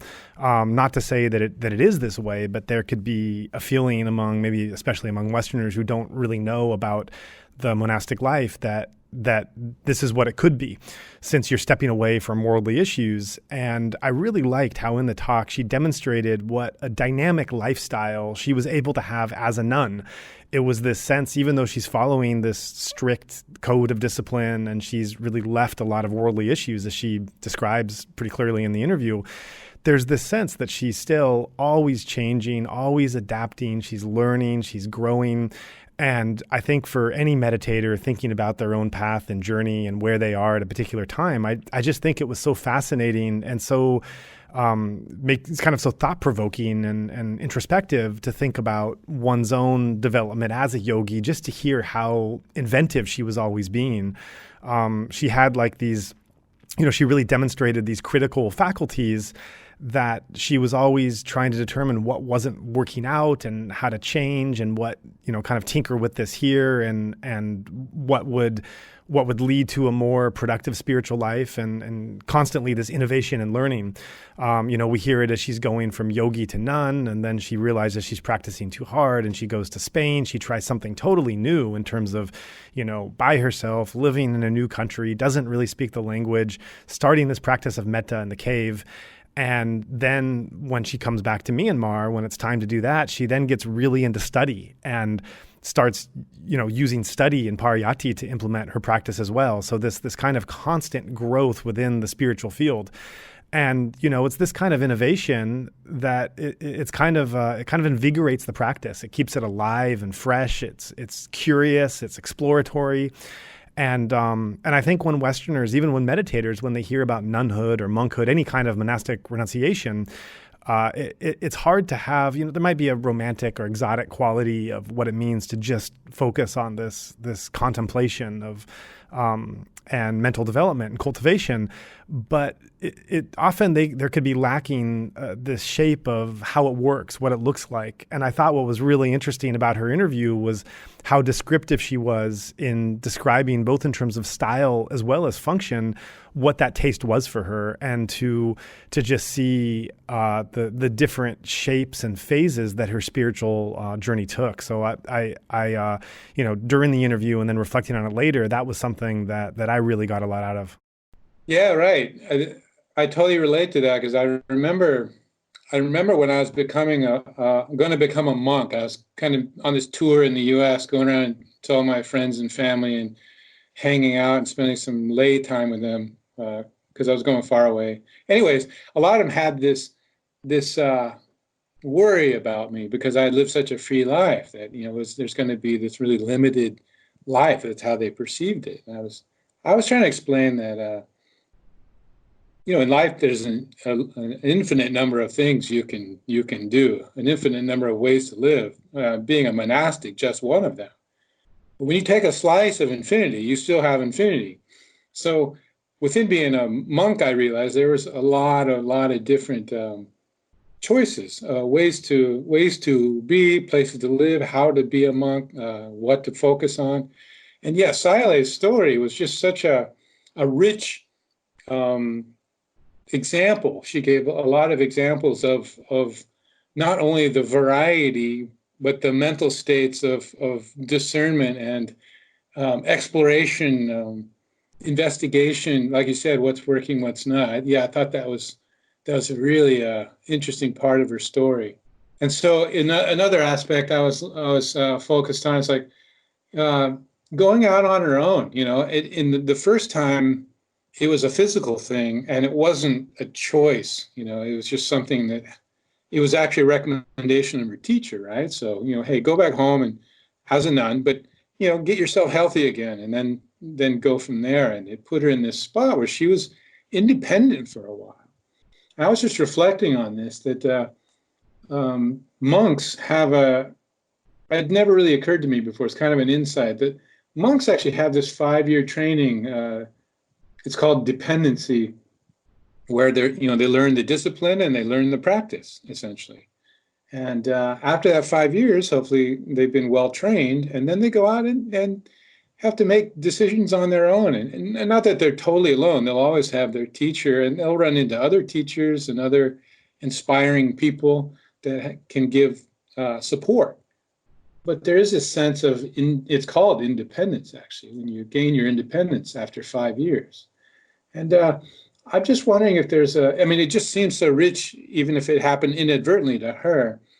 I think it's a good one. It just seems, because of the way it's set up in the Vinaya for monks and nuns, it seems part and parcel of the Buddhist path. And so I think that's actually a good cue for us lay meditators as well, that there needs to be a point where we own our own Dhamma. And so then Sayalay's story, I mean, that's kind of, what's not like philosophy or belief, understanding of what the path might be, but listening to her story as it plays out was really clear to me how valuable that piece is. Yeah, right. And I think that, what's so interesting about foreigners that are becoming monastics is that they have so much choice in terms of the kind of monastic that they want to be. Because if you're, whether you're in Sri Lanka or Thailand or Myanmar, these Theravadan countries, you have some degree of choice, I think, in terms of the path before you as a monastic, but you're also very much constrained by the expectations of culture and such. And in, with Westerners, I think it's really a wide open field for what you want to do as a monastic. Of course, you are expected to follow the basic rules, even though you probably do get more of a pass at some of the Vinaya for not having as clear as understanding or kind of being helped along.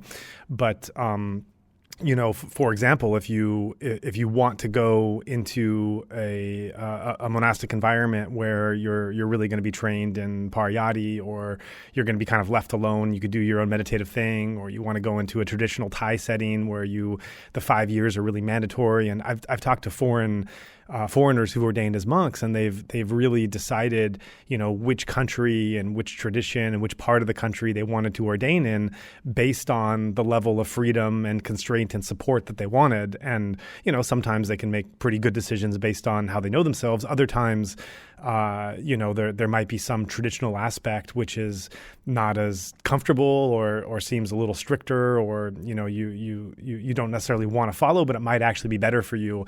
So it's just it's kind of an interesting dynamic of foreigners going into monasticism, of having a little bit more freedom of choice in terms of where they go and what kind of experience they get, to probably varying degrees of success and getting whatever it is they're looking for. Because often in life, when what you get out of an experience, sometimes you have an idea of what you want or what you're looking for, and then you get something, sometimes entirely different, but that actually was more of what you needed at the time. So hearing what you said now also makes me kind of contemplate that wide open sense of freedom that foreign meditators would have.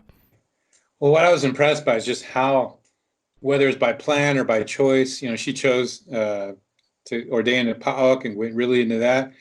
And yeah, you're right. Some of the stuff you choose, ends up not working for you. Another thing, you just don't know what will work and what doesn't. It's just how Sayalay used her different experiences, whether her choice or inadvertent, really skillfully. And so one example is just like her gradual attainment of a toolkit. So, like I said, the Pali, she really found that the nimitta of light was really good for this. And then in Spain, in the caves, she hadn't planned on this, but by necessity, and then being creative enough to utilize a different tool for that necessity, ended up really leaning on mettā for a while, and then saw where that was useful.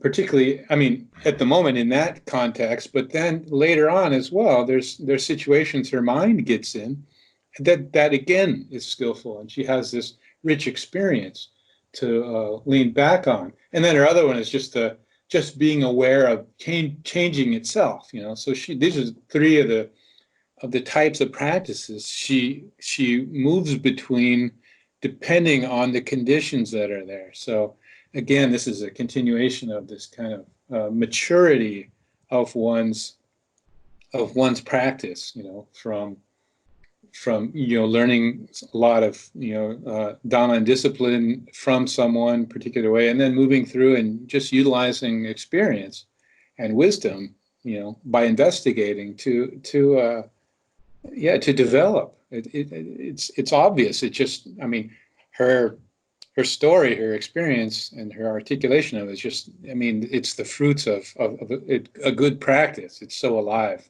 That was fantastic.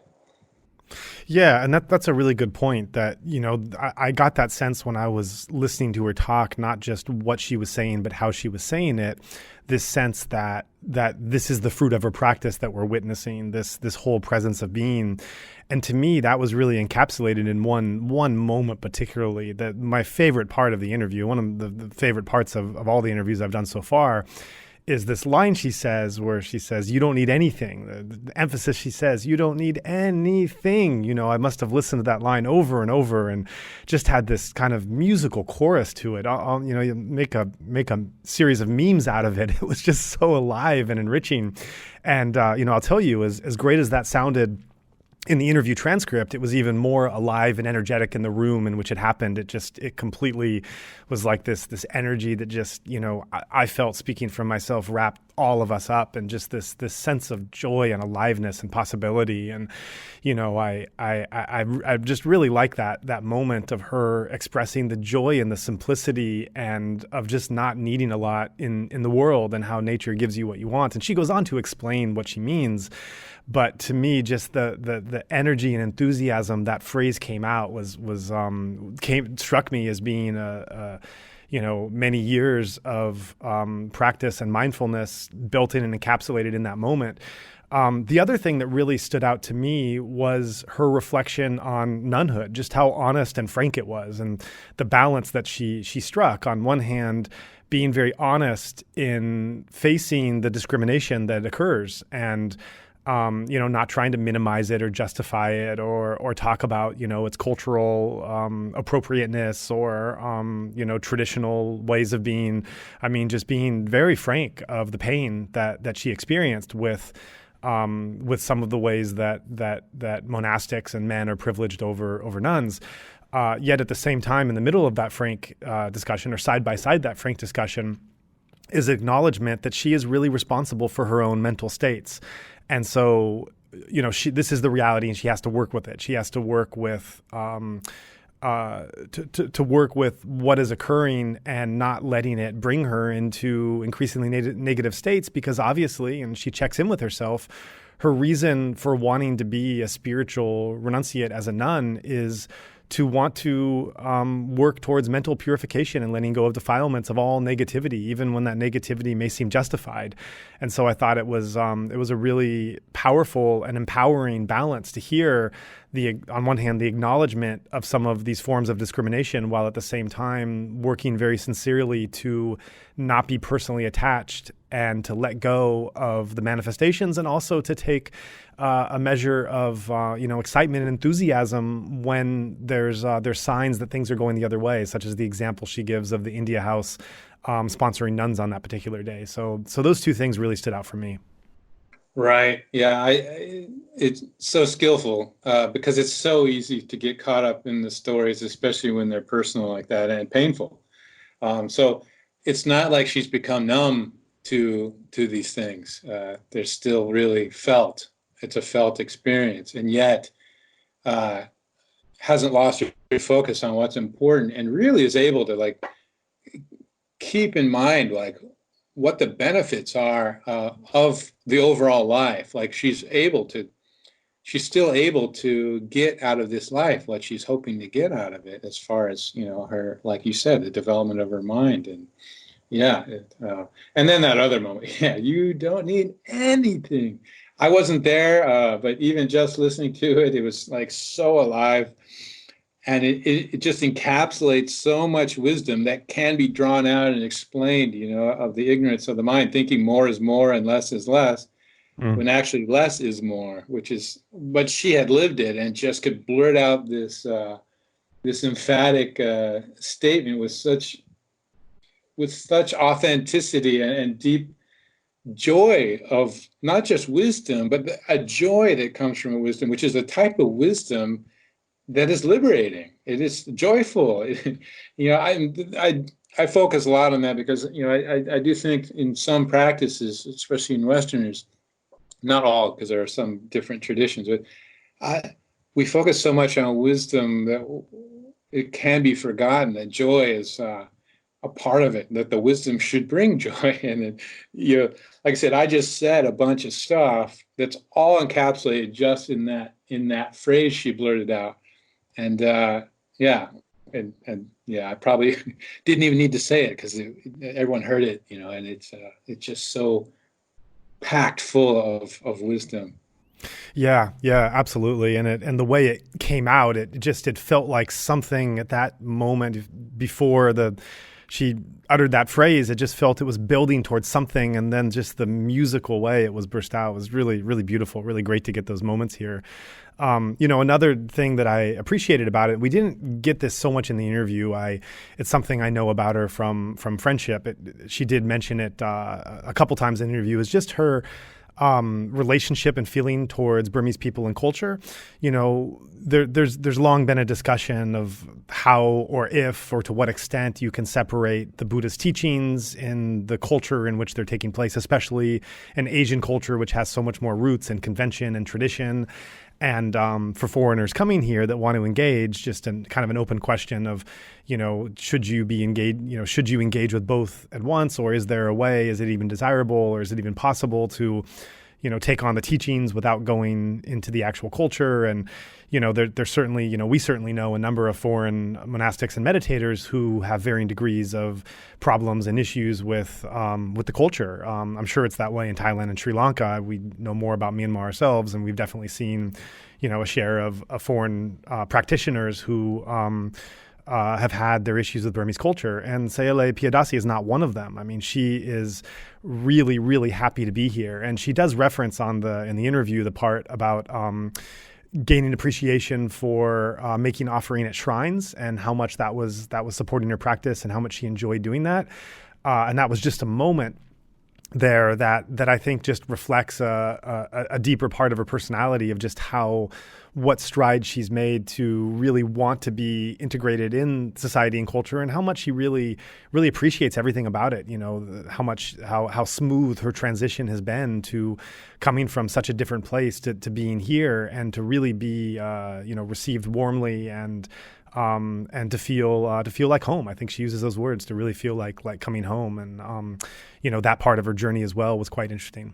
Right. And even when it's foreign and unfamiliar to her, like someone just sitting there and actually fanning a statue of the Buddha while he's eating, so to speak. And I know what this mind can often do with that kind of stuff, and she held it in such a way that, she even dabbled in it, and then shared, I like how she shared later that there was a time and place where she used that, not those exact, what would I say? Not those exact habits, but the overall idea of appreciation, and utilized that when she was on her own in Spain, and how so in such a way that she didn't feel alone. So kind of personifying the Buddha somehow by offering some of her food to him, you know. And so, yeah, there is a skillfulness there. It's related to what we were just talking about as far as the way her attitudes towards the nunhood. Yeah, her attitude towards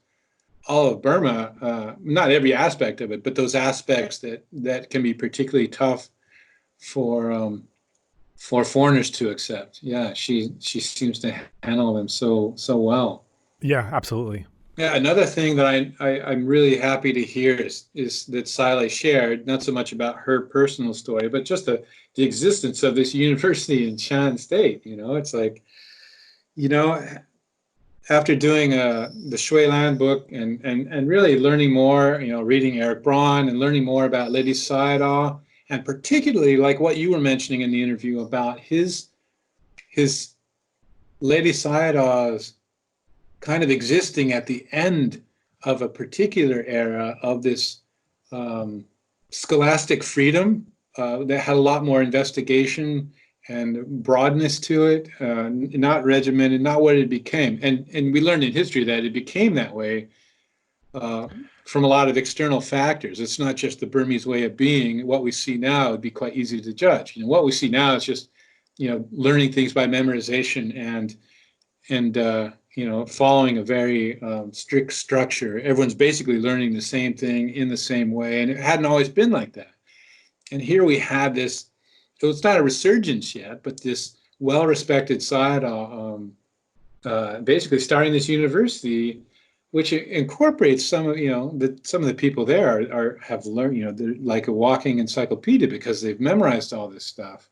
And then mixing that with analysis and critical thinking, you know, which is, I just wonder how that may bode for the future of education in Burma, not just monastic, but in general, but specifically monastic. I think I'm just so glad that exists, you know. So I was just really happy to hear that. And again, her attitude, once again, she's not downplaying memorization and upplaying analysis and critical thinking. She gives this value to both. You know, another example of Sayalay's mental maturity. But anyways, yeah, the overall education. Yeah, one thing that really struck me was when she was expressing that, and so in such a surprising way, and I think surprising to a lot of us perhaps, that her biggest insight that actually lasted for days experientially was actually happened during studies and not on the cushion, so to speak. That this practice really, it's not that you can just maintain practice in between sitting on the cushions, that you can practice, but that practice itself can be like just as, if not more powerful. And it just opens the whole world of what good practice is. You know, I just thought that was a very powerful a lesson that's not just theory. It was actually her experience that she was expressing, and I just thought that was a really powerful moment. Yeah, I think that's totally true. And I think that, you know, your last statement, it's funny because the last statement you made just brings us back perfectly to the opening statement that I had, that, you know, you're talking about these different ways that she works with learning, with education, with development. And you're referencing basically these different educational models that she's kind of welcoming on them, you know, meditation and study, memorization and critical thinking.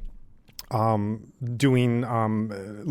her own, what works well for her own life and kind of innovating that way, and yet also respecting and even following, even when outside of Myanmar, certain very traditional Burmese Buddhist practices.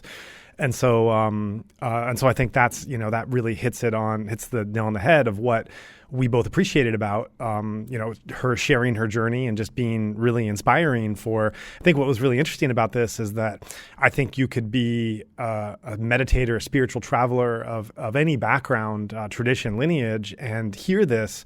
And as different as her life is, and as different as her choices might be, both in terms of what one's own background is, what one's possibilities are, and what one's interests are, I think there's so many ways to enter into this discussion and feel like just as she had some measure of freedom and, you know, struggle and critical thinking through her whole recent journey in robes, it gives pause for a lot of reflection on the decisions and the path that we have, even if there might be some differences in the actual mode of life. So that was great, and thanks again for checking in and having this conversation. Is really great to be able to share those thoughts, and hope you're doing well there.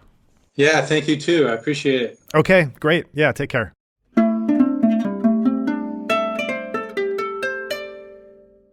You have been listening to the Insight Myanmar podcast. We invite you to rate, review, and share our podcast, as every little bit of feedback helps. You can also subscribe to the Insight Myanmar podcast on Apple Podcasts, Spotify, Stitcher, or wherever else you get your podcasts. Additionally, you can listen and download right off the web at www.insightmyanmar.captivate.fm. That's www.insightmyanmar, one word, insightmyanmar.captivate, captivate.fm. If you cannot find our feed on your podcast player, please let us know and we will ensure it can be offered there. There was certainly a lot to talk about in this episode, and we'd like to encourage listeners to keep the discussion going. Make a post, suggest a guest, request specific questions, and join in on discussions on our Insight Myanmar podcast Facebook group. And also welcome to join our Facebook and Instagram accounts by the same name, Insight Myanmar. If you're not on Facebook, you can also message us directly at burmadhamma@gmail.com. That's burmadhamma@gmail.com. Or if you'd like to start up a discussion group on another platform, let us know and we can share that forum. We would also like to take this time to thank everyone who made this podcast possible, especially our two sound engineers, Martin Combs and Taunggyi, along with Zach Hessler, content collaborator and part-time co-host, and Ken Pransky, who helps with editing. We'd also like to thank everyone who assisted us in bringing the guests who have made up the show so far, as well as the guests themselves for agreeing to come and share their stories. Finally, we're immensely grateful to the donors who made this entire thing possible in the first place. We also remind our listeners that the opinions expressed by our guests are their own and not necessarily reflective of the host or other podcast contributors. If you find the Dhamma interviews we are sharing of value and would like to support our mission, we welcome your contribution. You may give monthly donations at Patreon at www.patreon.com/insightmyanmar, or one-time donations on PayPal at www.paypal.me/insightmyanmar. In both cases, that's Insight Myanmar, one word. If you are in Myanmar and would like to give a cash donation, please feel free to get in touch with us.